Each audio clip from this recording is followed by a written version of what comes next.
Pathian bia kin khom kan tran don tonga voin hi Sunday school kan nei ni ania Pathian bia in athu thiang hlim ngai thang u Pathian chu kan in hum him na le kan chakna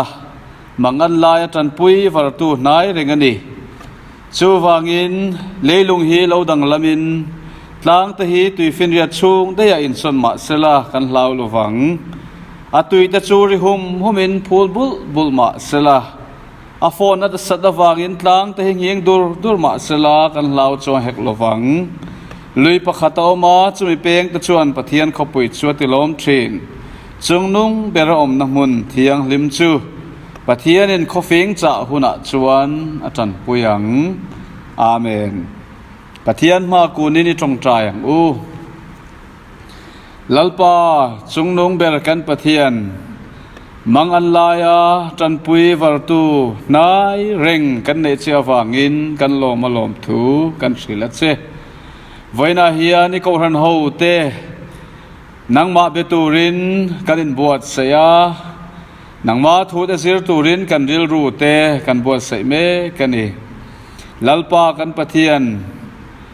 ichen na mun thiang lim ko ran ho zinga telve theya ke ni min siama wangin kan loma tlang nging tura tui phone awanga hlau na le mangan na te aom lain nang chuan mi te thamuanin nang chu kan chakna kan in hum him na ini thina khowela hian hripuya wangin soi nginin khovel hi oma sela nang chu kan chakna kan in hum him na mangan lai tan pui var tu nai rengini ti kan thria voina hian chu mangan lai tan pui var tu nai reng khan I thu kan zir mangte fakna la kan sak mangte kan thil tia piang mangin kan ne na thu han soin kan nam kan ram khowela dam theina turin nagin na ron thokla kan du'a lalpa he kan in khom program ma kan taksa le tharau tan po damna mason na le chakna ni theinan kan ne na hanom zelang che kan lalpa Yesu Krista mingin kan dile amen tuna chuan kan in khom dan tur toite han soilangin Pathian faknan la Christian labu number somsari le palina o Fakru Pathian Beramno ti la kan sa anga chumi kan sakzo chuan tanna hun mang turin tlangwal Stephen Lalmuanawma upa Bial ni na kan somanga chumi nuwa Zirlai min zirtir turin tlangwal David Lalchhuanawma kan somanga tin chumi nuwa chuan la Christian labu number somni le pathumna kan Pathian in min hruai zel thin ti la kan sa anga mal som nain kan pro pastorin kan in khom min trin don ani hei kan share theu angin biakina kan len khom theilova tin COVID-19 awangin har sat na sang po ko ran hovin kan tok mai theye kan soi to fo angin har sat na tok te kan om chuan Bial tu pa te kan pastor te kan ke tri bi hruaitu te ko ran mai cha hruaitu te po arang theyang bera hanin sia tir turin kan in som non le ani Pathian ni le po hi tunang kan khomang bokin kan in khomanga ti chuan kan pastor mo kan pro pastor mo min kai hruaianga tan na hun mang turin tlangwal mak lalram nga ko pa Bial thumna ni anga la hruaitu tur hi tlangwal mai kal lal thiang hlima te ania Pathian thu cha tlangwal zuel zoram than sanga ne na tangin kan ngai tha ang tin he huna hian tong trai rol te po kan nei don ani kan soi tongin Pathian ram thil pe khibiakin ala khom theilo thei ani lo awangin online na pek na ruahmanna ania WhatsApp lama te hei hi ngai venzel ni selangin athange kan za dingin Pathian choi moinan la kan sa anga Christian labu number somsari le palina o Fakru Pathian Beramno Calvary thi kha nangma le keima min tlan na nathisena chuakta he la kan sakzo hian somnon ngai lovin kan Tantu tlangwal Stephen Lalmuanawma loading chuak nga selangin athange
kan Zirlai buin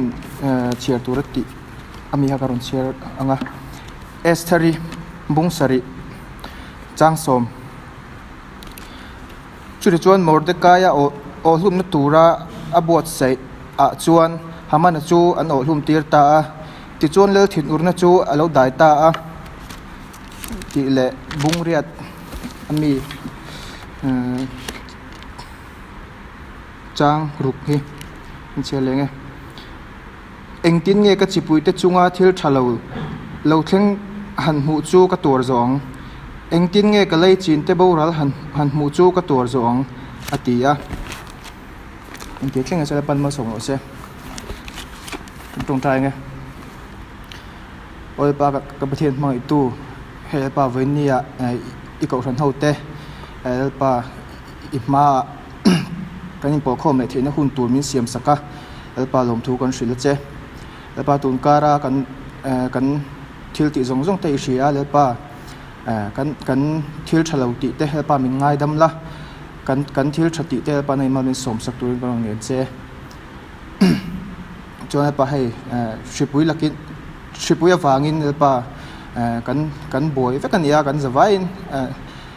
el pa her shipui laka hian el pa nei min hum him turin kan ngen che kan thiam le kan theyang to ka he pa kan in ven ve na te el pa khoi takin mal som la el pa nei min humang che el pa mai tu hei voina Zirlai te kan zirhol le theidon ni a el pa hriat thiam theina te el pa nei min an pe la tin kan Zirlai min khai sak tu tur po el pa fin na te shil fia thiam na te el pa nei min pe na pa hanom puyang che kan in khom te abul tanga top thlei min nom puin min kai hruai tu ring korong na che engki mi thu ni se heng zong zong if price sta min gron dile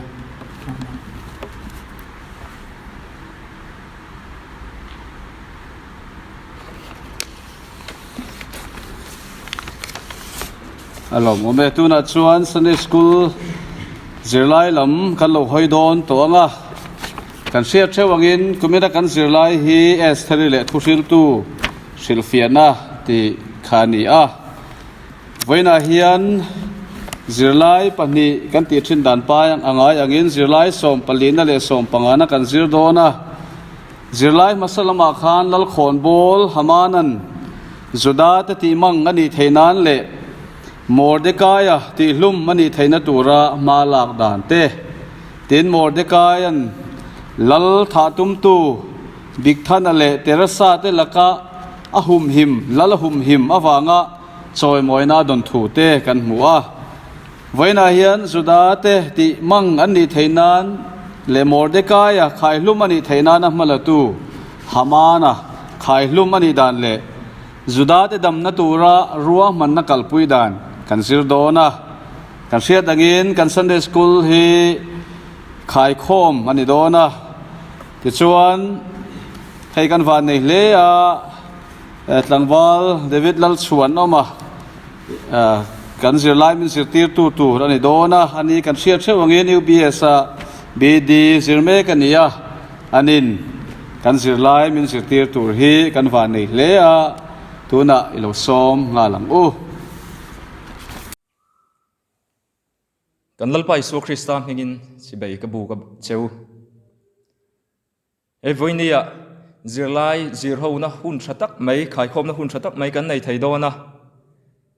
kan ko san hruaitu te min du saka he chan vo poimo tak mai min pe hi kalom tak zet ani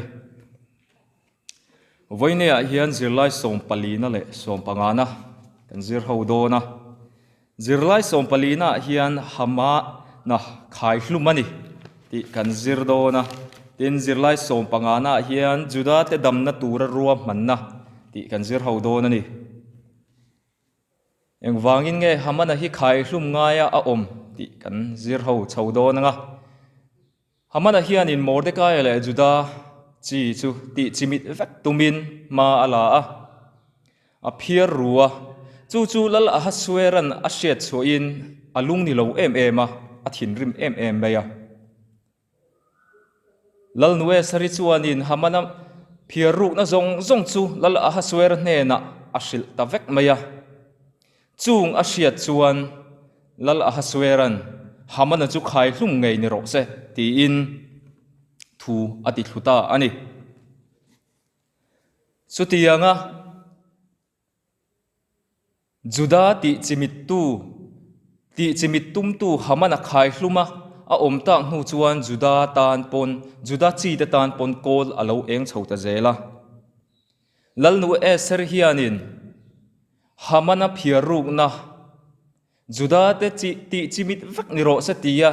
thua lo del to po chu lal ahasuera hena hianin bokin mituit la chungin lal ahasuera hena hian ngen ngol takin a dil ta a heng Haman-a phiaruk na zong thu lo chhuah to te po hi sut le ni ro se tiin angen ta ani chung chu lal ahasueran asiatin chu tianga lal nu esri dil na ta chu ti lo tlin ni ro sa tiin thu a chhuah ta a ti chuan Haman-a khai hlum ani ni la hian lal ahasuera hianin lal nu esri hi Haman-a in le lo zong a pe veka tin Mordecai po Haman-a chan vo Hamanan mun poimo tak alo chel thin kha Haman-a thu nei na angtluk zet kha lal ahasuera hian in Mordecai po apeta ani ti kan Zirlai chuanin min zirtir ani ei voinia Haman-a khai hlum ani dante kan zir chawlal nu esari hi Zirlai masalama te kan lo zir to ang khan lal nu ni tura mi bik ni apoimo zia te kan zira mel tha satlia ringot ni atok lo dante mi hausa ni ringot atok lo dante kan zira lal pasala nei tur chuan lal nu ni tura mi bik tak ni apoimo zia kha kan ngai tha kan zir ho to voinia kan zir laya hianin lal nu ni tura mun poimo tak ani dan kha aron lang chuak ta ani chung chu kan Zirlai a hianin kan huwa hetia Hamanan a phiaru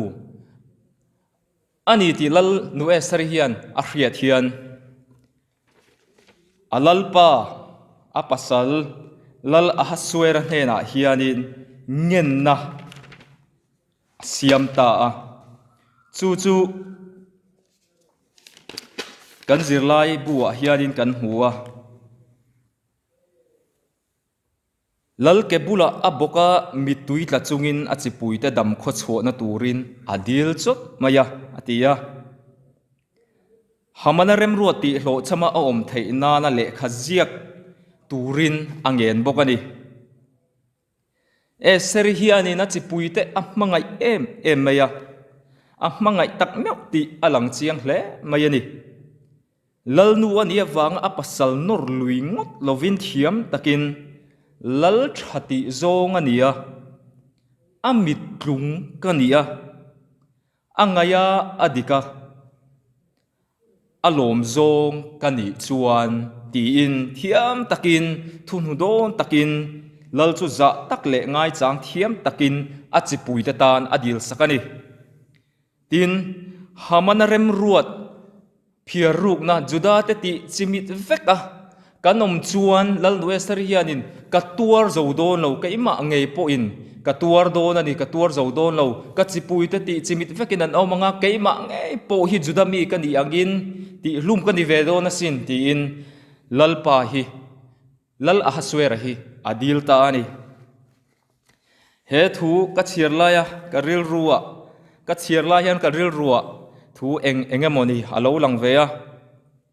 lal nu esari nam ril rupu tak maya namte mangai zia ka ngai tu non hian ka zuk dil chu thianin voin ni hian kaini mizo te tan po hian awa poimo tak em ti hi ril ruwa a omlo theilawa mizo nam hi keima ni siam chop ami sing a cheng te hianin akal char hi chu kan siam chop te chu thil tam tak oma society kan nia mi mal ngai dana kal kan ni lova Indian society hi chu ama ro chu Pathian in tradition culture moi tak mai min pe a nam zepoi mo tak mai tlom ngai na kan ti te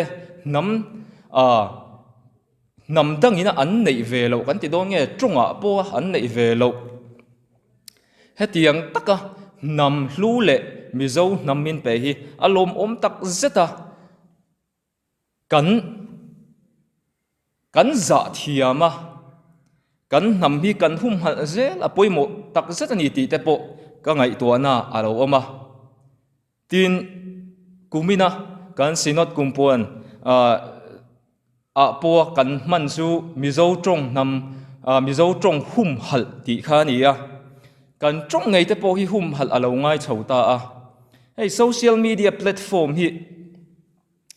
alo lian ta hle mai a tunlai khovela atang kai boka apoimo na tam tak po a oma ama ro chu amang tu te hianin kan zirlova kan man thiam lo chuan kan nam ti dal na kong thalo tak ani ve thayani ti te po ngai to na oma kan trong kam man dana te kan thuziak man dana te po phim khur angai chho em ani hei tunlai trong kam kau chhia kan man thin pakhat thawak lo ka hria chu avazowe kan ti thin hi avahan zowe kan ti hianin a positive side lampang a hian a negative lampang hi akok fo thina heng te po hi kan ngai to na han ti zau sela a tha in kan hria a avazowe kan ti na trong kam ring po hin trong kam dam tam tak po kan mang sual fo thayani ti te po ngai kan ngai to na han ti zau tura tan kan soi lang dua avazowe kan ti hianin keima ni le keima ni kan in musit kan trong kan musit mai pe lama kan mizo ni na kan mizo puite kan musit ti hi ati lang ve a chuwang chualin kan trong kam te po phim khur chawila kan trong man du zonga te kan trong kama te phim khur poimo tak zet ni ti kha tam tak soi tur kara ngai tuana te po kan nei ve tho in ka ringa kan soi lang ve zok du ani ti chuanin kan zirlai lama han kir le don ta ila eng wang takin nge Mordecai le Haman-a hi in hal an ni ti hi kan Zirlai bu hianin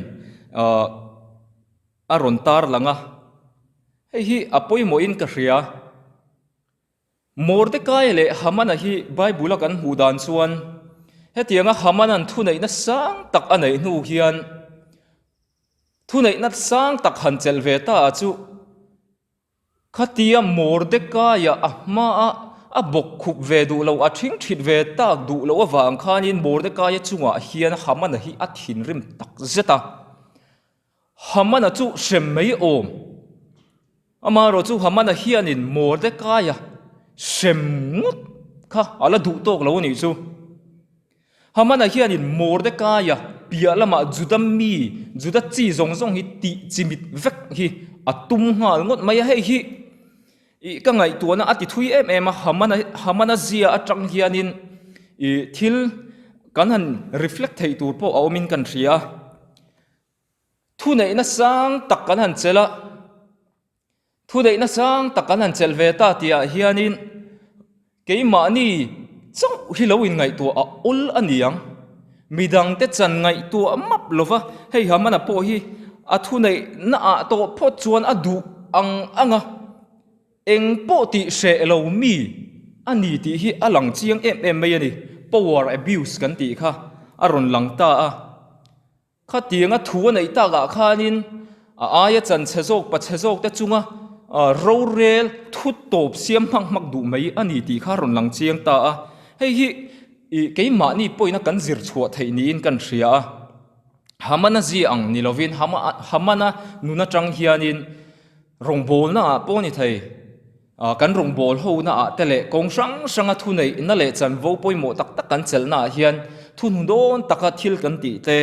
le kan rongbol pui te kan rongbol sakate za thiam tai apoimo tak zat ani ti hi zir chuak ila a tha in kan hria tin Haman-a nuna trang hianin kan thil ti ra vek kan seng le thina ni ti hi chiang takin kan zir chuak thei ome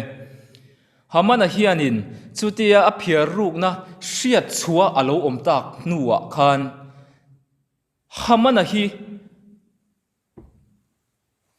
hey Haman-a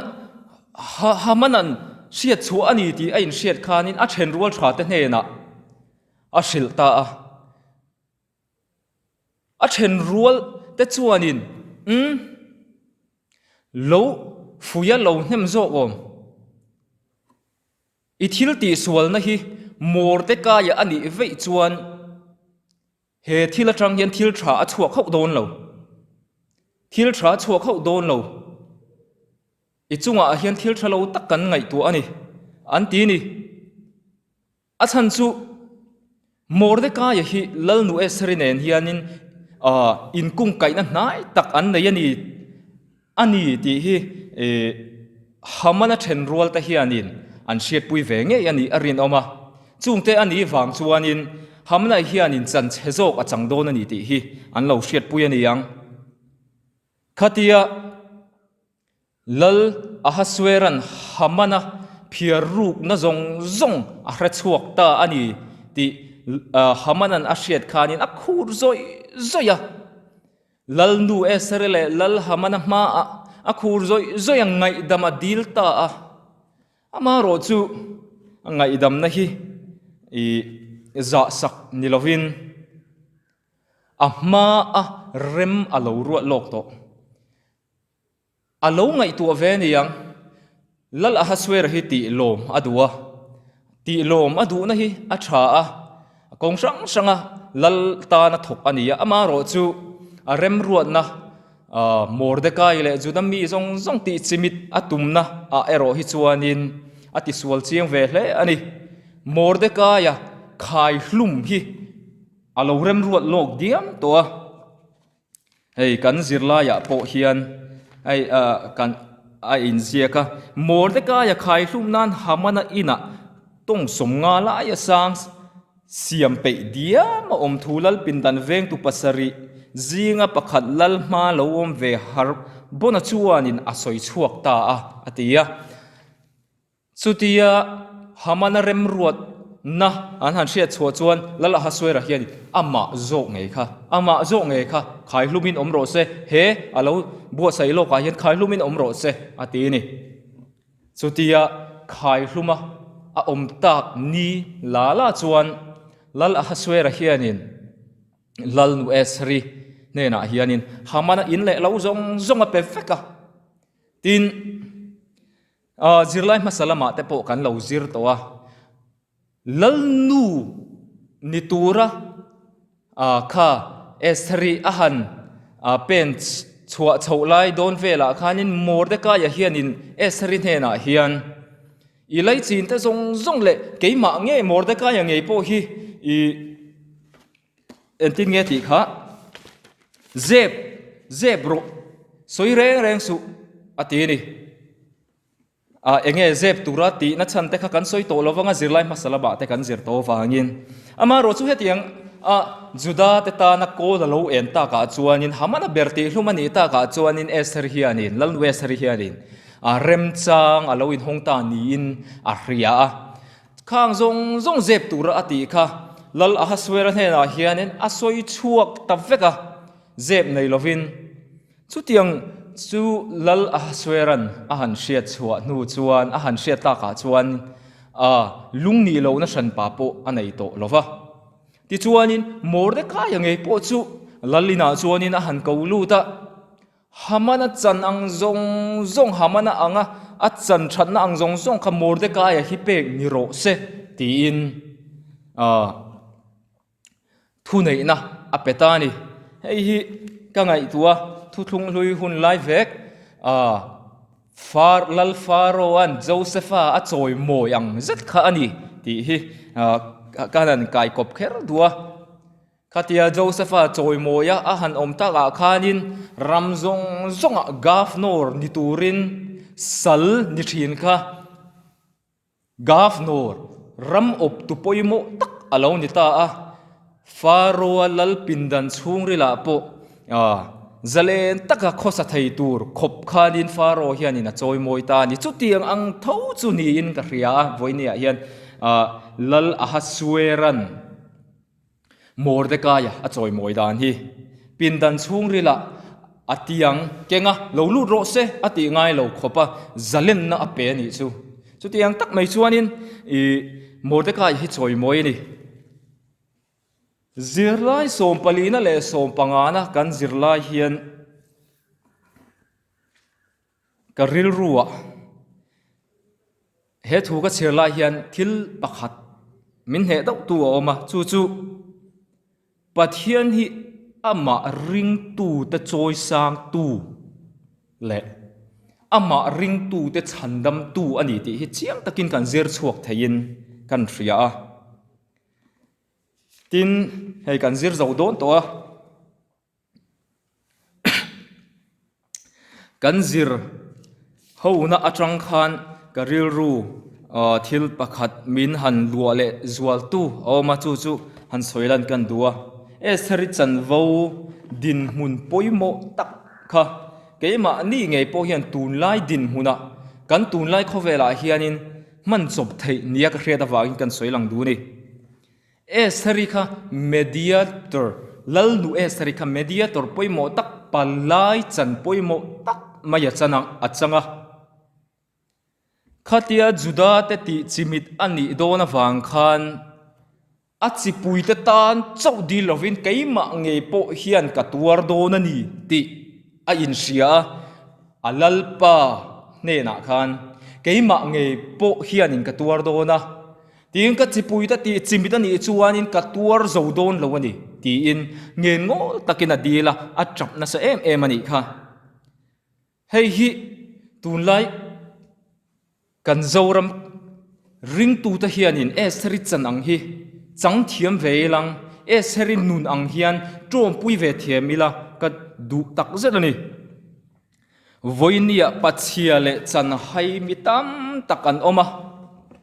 thu fing te bung som thum pakhat chang ria le chang ko chuanin ti hianin atia trong theilo te tan ika angla nu chon ho zong te chung chang thua te ika angla fel takin ro rela mire theile ren cham te chunga ro rel ro ati ni trong theilo te tan ika angla ati hianin voinia mi chan hai chan chia pachia mi tam takan omari tunlai hei lockdown ania karil ru tunlai min lu tu atuar tu tam tak te kara karil ru min han lu zual tu chu migrant workers kan ti ho hi ani le zuala achan chu heng ho hi in hlo fat chopa ma ni ram ma ni khuwa chhuwa sana mun danga ei zong chopa ni tin anin hlo fak na chung te thon thin te an ni ni tu na hianin heng mi te hi an rama an ho thailawa khoi mun pakhata in lua nei lo te anoma then khatta chu bridge nuaya riakin poisa po nei lovin ei tur po nei lovin an khosam meka mi pakhat an kom na chon he migrant worker pakhat an kom na chuan so ei tur po kan nei lo in tur po kan nei lo poisa po kan nei lo eng tin emoni kan la dam kho chuak ve ni ti kha interviewer pakhat hena asoi ania ka ngai thuana ti thui ema heng mi te tan hian eng tenge kan ti ve theiniang ka tia thil tam tak su kan ti theilo ni tu na hian lockdown ania ke kan pen chok lei theilawa du ang taka puan sin tur nei lo sille fen mu mal nei lo te tan kan thok chuak lei theilo ani bera mi thanem ngai NGO te le mi thanem ngai zwal te lo ombok ma se ani na taka mi tam tak zo khi chu kan che chuak lei theilo ani amaro chu kan ti ve thei chun nia kan hriat zwal te chu esri chan ang ka ngai to hian esri po hi thil tam tak ati theilo lalnu ania amaro chu kan sia reng tur chu lalnu andi na atang khan a in pha hiam ani Mordecai chom seilen ani ti te kha azep thei renga Juda mi ani ti te kha a in zep thei renga ma se a in zep du lo lalma a puang vek hetianga nga lal nu esri in pha niam na ang hi keini po hian trom pui ve thiamila lal nu esri tang hian zir tur tam takoma kan zir tur tam tak te zinga kan zir chhuat thei pakha chu hei hi nin ka ria hetiang hianin mi chan chiale pachhiate ta na kan ti ve thei om nia ka hria chu ato beratan kan tung trai pui thei thil tam thil na sat tak ni in kan shelo kan ngai lo ani mai thei amaro chu kan mu lo le kan siat lo pia lama hian pathian hian na athok thri ani he sipui hi engwanga lo thok nge ani ti kan shavak lova tu tho tir nge ani ti poi voine hian soi po ka tum ber ani chuang lova amaro chu kan siat chu pathian rem ruat ani yang ti hi kan soi theia voine hian engwanga rem ruat nge ani ti kan shelo topic dang dau te po ni ya amaro chu rem ruat tu pathian om chuan rem ruat tu hena hian kan tong trai thei ani mi te kan tong trai pui thei mi te tan mal somna kan om mun kan but mun voinia kan in hlum atang hian kan tong trai pui thei ani heng mi te tan hian tin adot le chuan chan chiale pachhia te tan ti hi hei tunlai social media platform a tha em ya ina kan oma in luma kan oma a him china kan oma social media kan khoi na sa ni tunlai ngat phei chun tiktok a lar le zual na sa a engpo ni se tiktok atang hian a thil thatam tak ti ni thei ma se tiktok lam kha chu soi ga tum lowa social media platform mang tang ka yangu voinia next sor le next chep tam takoma article te hi zia kangu article te hi zia kila tin tuna hianin ril ru beidong tho chuan nei lo awanga eile in turmu mal nei lo te po ono manga ril ruha depress em te po nom thei kan Christian kan ring tu puita zinga po pathian thu te zia kangu tin in private na hun tak te po ani zo mai thei di in counseling na hun tak te po ani zo mai thei ani chu tiang chuanin thu ziak tha te zia kelang thu ziak tha te chia rilang chu ta tang chuan midang te kan pui thei dan tur kong sang a om thei ome tin adot le ato bera chuan sum le pai mangin engem mo chena donation kan nei thei ani midang te kan donate thei ani midang te kan pui thei ani ti hi isa thar bokelang claim lua tam lua om lovin kan phak ang to ka midang te ipuyang u thu thiang lim kan sia le kan soite lal pan mal som ro se amen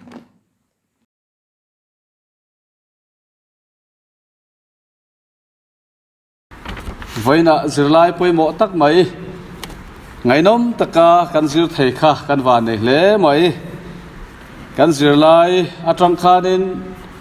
heng te hi chin chia rengila hun har sa le mangan na muna hianin do thei le ril rofi tak manga kan kal thiam zel apoi mo tin medang chunga ril ru cheputhi mani tan ngei po chiana thlen tu ani thei ti hi thei hil lovila tin chiat na le hrileng hlom tak lo leng ka ra hian Christian na le nam hum hima thei nan hruai taka Krista le kan ram kan nam tan kan din ngam hi esteri bu voina kan zirlai Haman-a khai hlum mani dan te Juda te chan him na tura ruahmanna chungchang kan zira tangtein kan sin chia apoi mo ome le tuna chuan kan zain kan dinga pathian kan choi moi na turin Christian labu number somni le pathumna kan pathian in min hruai zel thin chu hriain kalom em ka thil ti zong ka ti apiang ama kutin min hruai zel thin Christian labu number somni pathumna kan zading kan sa anga kan sak zo hian kan pro pastorin malsom nain kan in khom min thin donia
kan lalpa Isua Krista khongai na te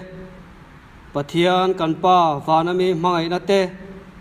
tharau thiang hlim thamuan na duom tak te chu in za hne na tu na tanga chatuan thlengin om zero se amen.